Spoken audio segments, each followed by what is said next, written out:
Matt, come on in, brother. It's all yours. Hi, my name is Matt Carpenter. I'm an alcoholic. Um, my home group is a Way Out Men's. I'm here. I'm out here in Sacramento, California. My sobriety date is April 12th, 2016. And it's not my first sobriety date. Relapse is not a requirement for Alcoholics Anonymous, and you can stay sober here. But it's part of my story, you know. I honestly believe that every single thing that happened that literally got me to this point where I am at today, right, had to happen. You know, I grew up in a small town. Actually, let me stop. I'll get back to that. My girlfriend and I just went up to Lake Tahoe, which is about an hour and a half north of where we're at here in Sacramento, and we went on a zip line and ropes course, and it was pretty cool, right? Like we got to walk through some fear, and I'm going to talk about that today because that's been going on for me a lot, right? I've walked through some fear that I didn't even know that I had, and one of the things that really my whole life, right? I've been overly concerned about what you think about me, overly concerned, right? And from a young age, right? All I wanted to do was fit in and be a part of, right?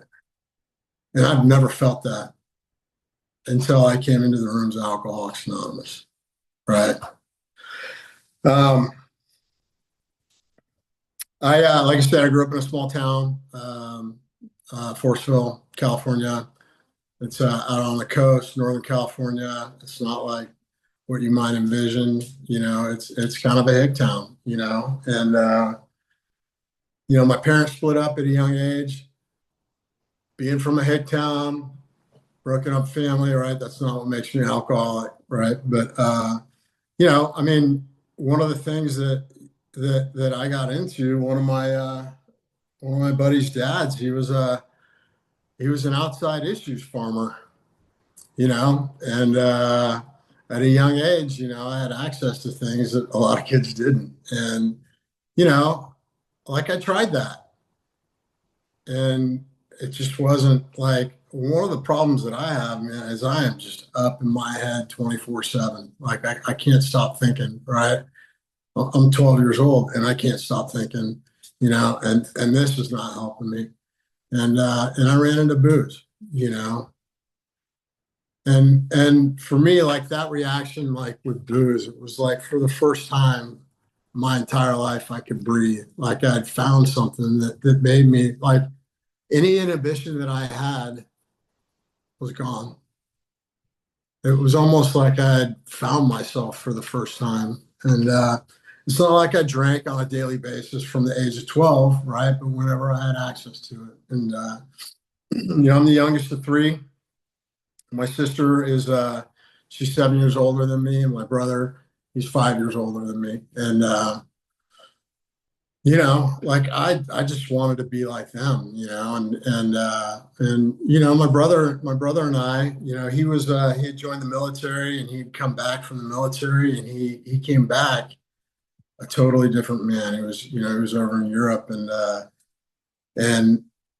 he was, you know, we were drinking beers together. I'm in high school, and a buddy of mine had gone to Wisconsin. He'd gone to Wisconsin, and I imagine he went to some place like Six Flags or something like that. But he got this souvenir driver's license, the souvenir Wisconsin driver's license. And he's a smart guy, right?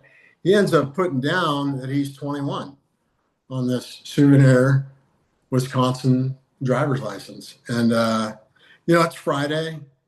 I'm a junior in high school, and he's telling me about it, and let me check that out, you know, and he and I kind of look alike, and so I just said, hey man, let me borrow that driver's license and see if it works. And so I did, man, and he was cool about it, and I went into a 7-Eleven. I don't know if you guys have those out there, but walk into the 7-Eleven like I own the place. I grab 2 cases of beer. I walk up to the counter. I put them down. The clerk, he cards me and pull out this Wisconsin fake ID, and I give it to him, and he sells it to me. And I walk out, and I'm just like blown away. My brother's out in the parking lot, and it was like I'd gotten the keys to the kingdom. And so, like, hey, maybe that was a fluke. I'm going to go over to AM, PM, and do the same thing, same routine, right? And they sold it to me. And so it's like, okay, let's go try a club. And they card me at the club, and I get in. I'm 17. I got this baby face, but, like, now I've got the keys to the kingdom. And needless to say, that Monday, that guy was like, he was like, hey, man, can I get that license back? And I was like, oh, brother, man, I'm sorry, dude, it got taken. And I had that license from, 17 to 20 and a half years old. And, what had happened for me, I ended up joining the military, and, like I come from this broken home, and I see my dad, maybe one weekend a month. And, maybe, we go backpacking a little bit, maybe one weekend, during the summer. Just not super involved in my life. And at 17, I'm like, I'm already getting D's and F's, and things aren't looking good, right? And I'm not a good student to begin with, right? And he calls me up, and he just says, we're talking, and he just says, hey, man, screwing up, and I just said to him, hey, man, you haven't been in my life since I was 6 years old. You don't get to have an opinion on what I'm doing. And I hung up the phone, and a week later he died. All right. And, I'm this kid, I'm 17, I got this fake ID, and, and I'm off and running. Like, I don't know how to deal with any grief, right? I don't know anything about that, right? I barely graduated high school. I have to go to night school to graduate high school. And my mom, my mom just says, hey, you're not going to college. You can't stay here. And I'm like, oh, what am I going to do? And I watched my older brother go in the military. And I said, well, maybe that's what I need. What a guy like me needs is a little discipline. Maybe if I had a little discipline, you know what I mean? I wouldn't be doing the things that I'm doing. I wouldn't be drinking. I didn't know at the time that I was drinking alcoholically, but wouldn't be doing that, right? And so I joined the military, and I joined, I joined a pretty high speed, low drag combat MP unit in Fort Bragg, North Carolina, and we get deployed. We get deployed a lot, and I ended up seeing combat in Somalia, and I'm a good soldier, like I'm a good troop. But when I'm off, I'm in a lot of trouble. I'm constantly, I'm getting in bar fights. I'm fighting in the barracks. I ended up getting 3 DUIs, and and I don't at this stage, like I have no clue that I'm either a heavy drinker or potentially an alcoholic, And what ends up happening is, I ended up getting arrested by alcohol, tobacco, and firearms. And I was in this really classy joint in Fayetteville, North Carolina, and it was a strip club / pool hall, and I've been drinking in there all day. And ATF came in because they were trying to bust the owners for underage drinking, and they ended up carding me. And my buddy Mike, he was smart enough to pull out his real ID and not me, like I ended up getting that fake ID, that Wisconsin fake ID, taken from a bouncer. And I'd come home on leave, and one of my brother's friends had given me his California driver's license. And I was cocky. I didn't even, I give this ATF agent that license, and he starts asking me questions. I mean, starts asking me about my address. I don't know my address. He starts asking me about my birthday. Like, I don't, you know what I mean? Like, I didn't take the time, And then he says, "Well, how do you spell Xavier?" Like I got no clue, man. And so I'm in jail, One more time, I'm calling my chain of command to get bailed out, you know, and after the third DUI, I'm in front of a full word colonel, and I look back now and I think, they were trying to help me out, and he calls me in on the carpet and at 7:30 in the morning on a Monday morning, and he just sits down and he goes over my rap sheet, like all the things that I had done since I've been in the military, all the trouble that I had been in since I've been in the military, and he just looks up at me and he says, "Son, I think you have a drinking problem." And had I said, "Sir, I agree," maybe I would have, fulfilled my contract with the military. But I said, "Sir, I disagree." And he said, "Okay, son." And 3 months later, I'm back here in California, and incomprehensible demoralization. I mean, I felt like the biggest piece of crap in the world. You know what I mean? And I'm back here and I'm doing the same thing that I was doing before I left. You know what I mean? And I've no longer got any outlook on life, right? Like, I'm a guy that had a mission that no longer has a mission, right? And I'm doing the same thing. I'm drinking the way I was drinking, and I ended up finding out about the rooms of Alcoholics Anonymous, and I'm playing rugby at Sac State, and a buddy of mine, he ends up taking me to my first meeting, and I didn't really like that meeting. He takes me to the second meeting. It's Rebellion Dogs. Rebellion Dogs are every step, which comes out of the 12 and 12. And there's a guy that's in there, man, and this guy, he's a Vietnam vet, and I'm sitting there, and he looks over. He's sitting one chair away. He looks over at me, and he says, "Nice boots," because I got my combat boots on from Somalia, and I thought he was making fun of me, and I told him off, and I got my arms folded like this, and he says, "People that have their arms crossed are usually afraid of something." And I unfolded my arms and I looked him square in the eye and I said, "I'm not afraid of shit," and he just started laughing at me, man. He just started laughing at me. And the truth is I was terrified, right? I was terrified. And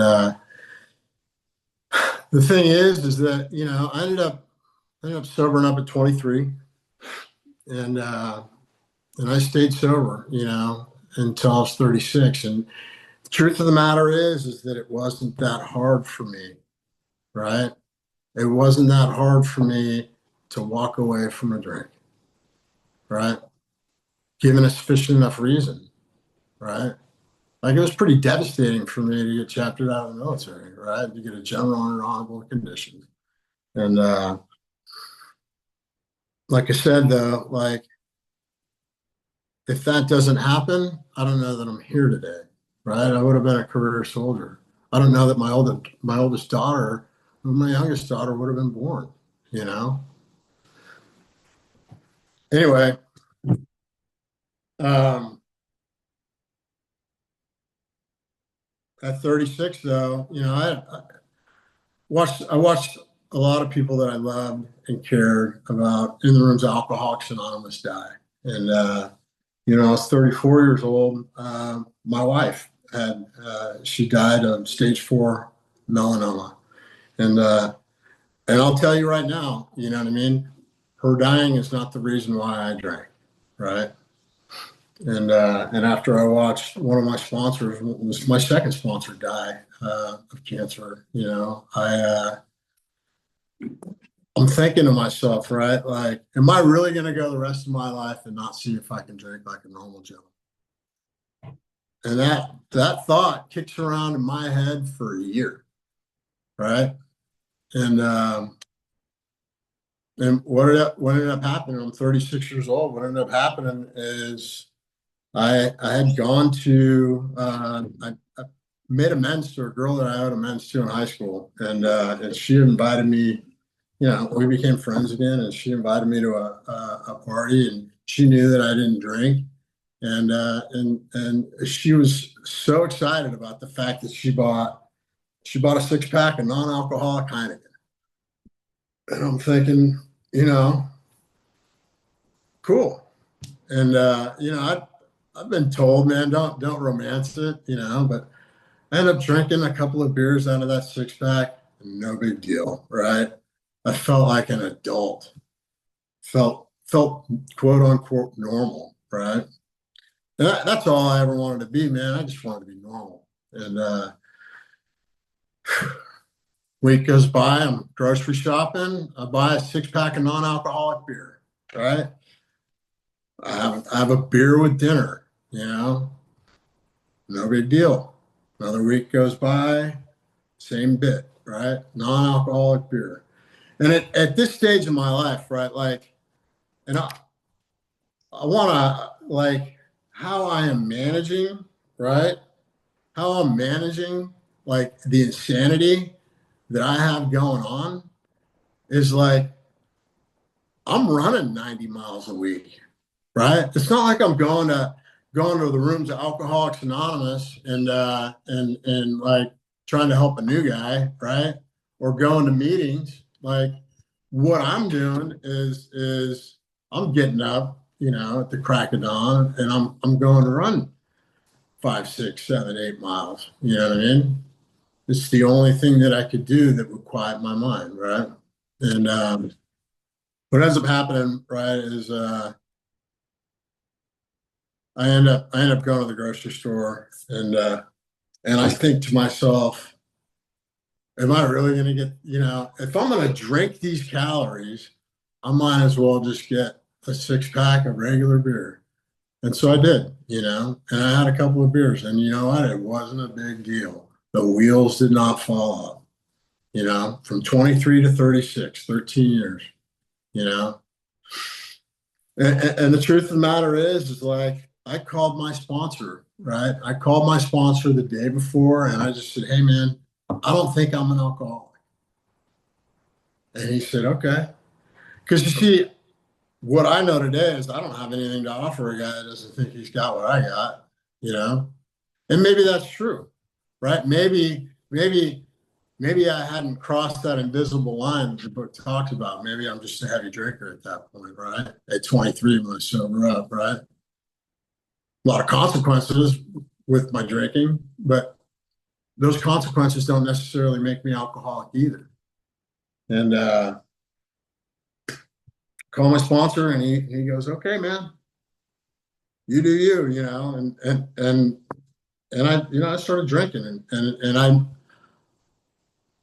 wanted to control and enjoy my drinking, right? And so I'm just having a couple of drinks, you know what I mean? And I don't know how long that lasts, you know, 1 year or 6 months, 8 months, but at some point, right, like I'm drinking alcoholically. At some point, you know, like the obsession returns for me, right? The phenomenon of craving. It's all I can think about, you know, and that goes on, man. But for 3 years, I just wanted to be normal. I don't want to be an alcoholic, man, you know. And the last 3 years of my drinking, I so badly did not want to drink. You know, I would come to, and I would say I'm not going to drink today. And within a few short hours, right, I'm at the bar or glass in hand, right? And as much as I don't want to drink, I cannot drink, right? Or as much as I don't want to drink, I cannot not drink. And couldn't have chose not to, right? And that's how it is for me, right? My life, like my life is going, it's not going well, right? And moreover, like my kids, like their life is not going well. Things aren't, you know what I mean? I'm starting to, make an ass out of myself at work with my children, just, and my friends don't want to hang out with me. A buddy of mine, my buddy Brian, hey man, I just can't drink with you during the week anymore, brother. You would come over and we would drink, and I just can't drink with you during the week anymore. You know what, Brian? That's a good idea. I'm I'm not going to drink during the week either, and I just could never do it. Like it. The way that I'm trying to control my drinking today is the amount of alcohol that I have on hand, right? Because if I've got whatever I've got, I'm drinking, and what ends up happening is I go to Salt Lake City, Utah I'm a contractor, and it's a seminar that I've paid for to go to, and I'm thinking, Salt Lake City, they're Mormon. Mormon don't drink. This is probably a safe place for me to be, right? And you can find booze in Salt Lake City, and I did, and I didn't get a lot out of that seminar, and I'm flying home. I'm flying home from Salt Lake City. I got a layover in Las Vegas, and I'm heading up that layover. You know what I mean? I'm drinking on the plane from Salt Lake to Las Vegas. I'm drinking on that layover. I'm drinking on the flight home, and I don't have to work on Friday, right?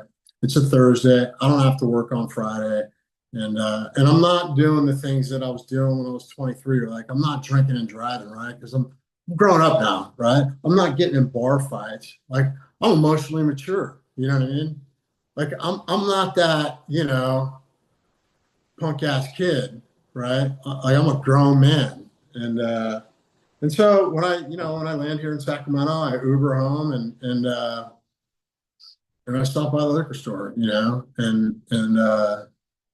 I load up. Like I said, I'm drinking like what I got on hand, and I load up, and I loaded up a box. I don't know how many fists I got, but like I don't have to work Friday, and that Thursday, literally getting home from the airport is one of the last things I remember until 3:30 Monday morning, and I come to, and it wasn't like this particular incident was like the worst incident in the world. Like there had been a lot more horrible things that had happened, that like, okay, maybe I'm not going to drink anymore, and let me sober up, right? But I black out this whole weekend, and this is where like God interceded for me, right?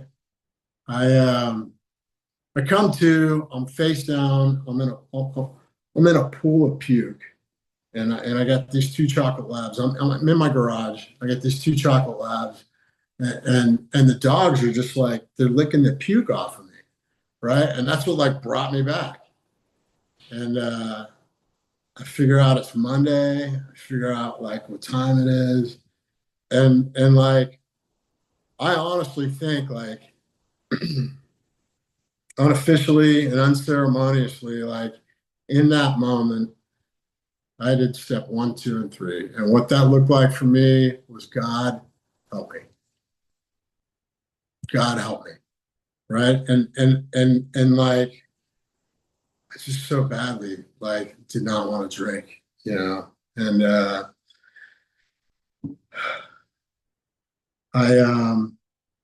And I brushed the puke off and went and passed out. And I came to that morning and I called a buddy of mine, my buddy Eric, and I just said, hey man, I need some help, and I didn't get out of bed. I know today that I probably should have, but I'm detoxing pretty hard, and I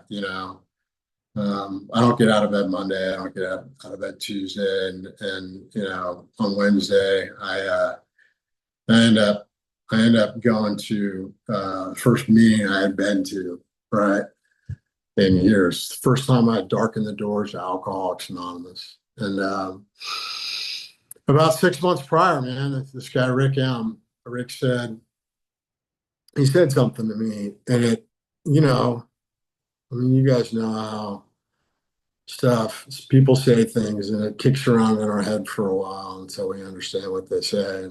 And what he said, Matt, he said, Matt, you don't have to come back to Alcoholics Anonymous with your tail between your legs like you done something wrong. And I was just like, he's like, if you have a better understanding of your alcoholism, man, just come back. And I heard that.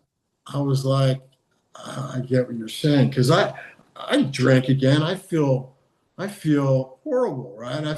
You're judging me. I feel the world is, you know what I mean? But that man took all the power out of that. And what he said was that, and what I needed to hear and what I knew is that I understood that I really got this thing, that I'm really an alcoholic. You know, I'm not, I'm not that guy anymore that, uh, I, I couldn't walk away from it like I did when I was 23, right? I am beyond human aid. That's what the book tells me, right? Like,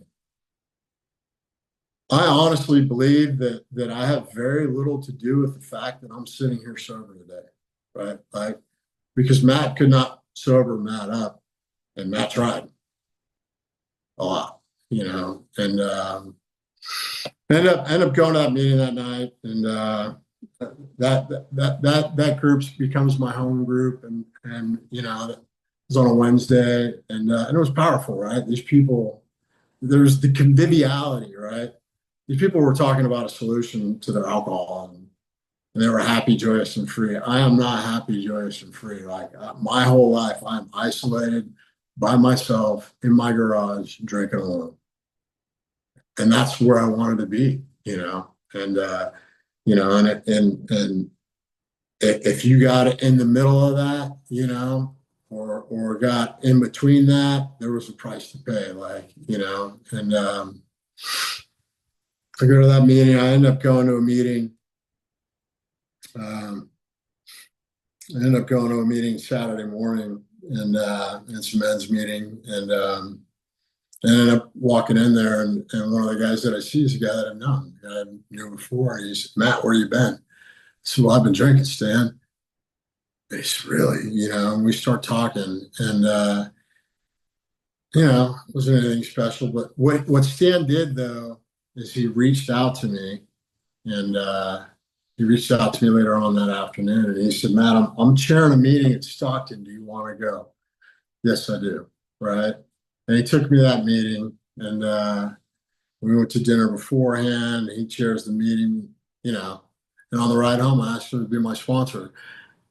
Now, hadn't he and I like got into the steps like right away, I don't know that I'm sitting here, right? Like, we got into the steps, and we got through the steps in pretty short order, right? Because I'm the type of guy that, like, if God doesn't get in there, like, my ideas, like, I've got, still to this day, I think I got some pretty good ideas about a lot of things, right? And what ends up happening for me is Stan and I work the steps, and I've got a month and a half sober. I'm already like trying to sponsor other men. I'm in service, right? I have a month and a half sober, and the spiritual experience for me was that I hadn't thought about drinking in a month and a half. It blew my mind because it's all I could think about. And that, in that moment, in a month and a half of sobriety, I knew that I didn't have anything to do with the fact that I'm sober, right? It has taken me a long, long time, what talks about from ship to shore, right? One of the hardest things for me to do here is to have, an experience with a higher power.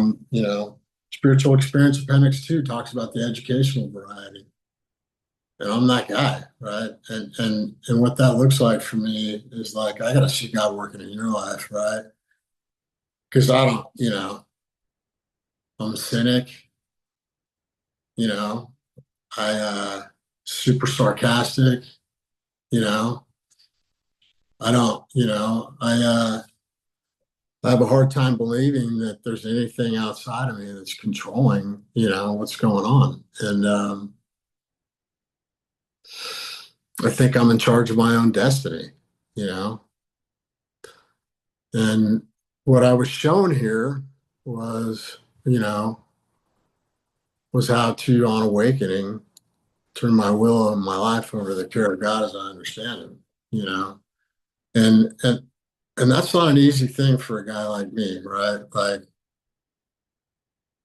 the moment that I wake up, that my eyes open, and sometimes I don't sleep well. Sometimes I just don't sleep well. I may wake up at 2:30 in the morning. When my eyes open, I pray. And it's pretty simple. I do the third step, the seventh step. I think about my 24 hours, right? Like super confused about, meditation. Like, you know what I mean? Like I think I have to be some spiritual guru around here or some yogi. Like what the book instructs us to do is think about our 24 hours, right? Think about somebody else besides yourself, Matt. Right? And the whole attitude changes for me, right? Like I when I wake up and I turn my will and my life to the God of my understanding, right? I'm not thinking about myself obsessively, right?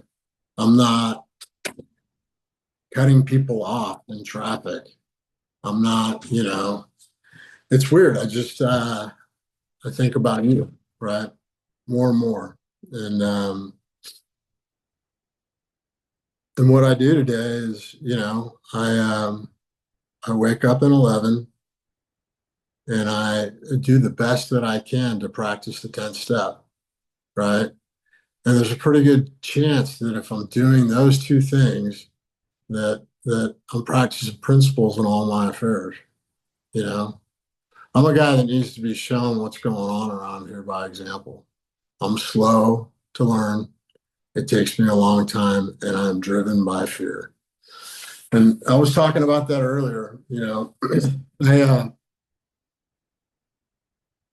my oldest daughter got married a year ago.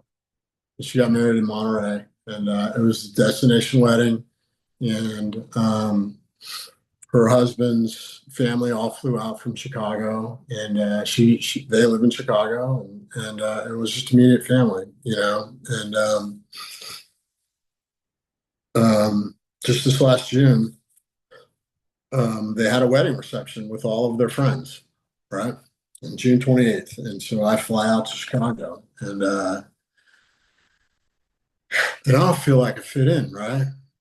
I don't really know his family that well, and I just don't feel a part of. And so I do what I'm showing around here, like, hey, can I help you with that? Can I throw that away? I start acting, I try and be of service, I try and be of service to other people, right? Well, what happens for me though is I realize that my daughter, who's 28 now, has this other man in her life, right? And our relationship has changed, right? And one of the things that, when I sobered up and I went to go make amends to her, I just thought, this is gonna be easy amends, no big deal, right? Like, what have I really done to hurt her, right? And when I did, she told me exactly how my alcoholism had affected her, right? Like, I don't think I'm hurting anybody here. I'm hurting me, right? I'm not hurting you. Like, I don't understand the ripple effect that I'm having, right? And so one of the things that really that I'm looking at is, when my wife died, I don't know how to deal with grief, right? I know how to work though. And so I'm gonna have somebody else take care of those girls, and I'm gonna work because I can do that. I can work, right? And when I'm drinking, like I don't really, I'm working, I'm drinking, and then I sober up, and I sober up and I'm so headlong into Alcoholics Anonymous, like I'm high speed, no drag, low drag, right? Like I gotta have the solution, right? And in the family afterwards, it's the only place that it's mentioned, right? The only place that balance is ever mentioned in the first 164 pages that I'm aware of is in the family afterwards. And it talks about a guy can go one of two ways when he sobers up around here, right? He can go so headlong into Alcoholics Anonymous that he neglects the family, right?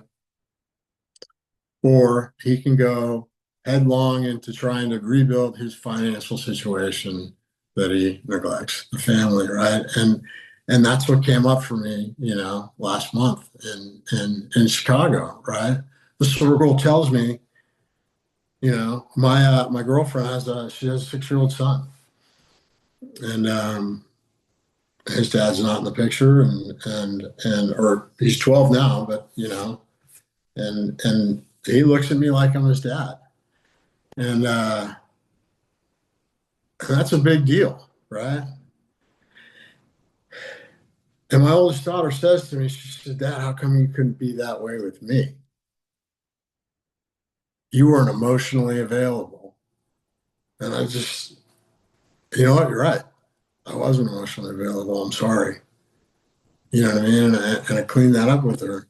But I don't know what I don't know, you know? I don't know what I don't know.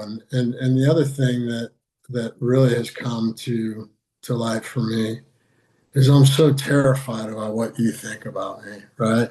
Like I have a God of my understanding and I have a great relationship with my higher power, but I still am just dominated by fear.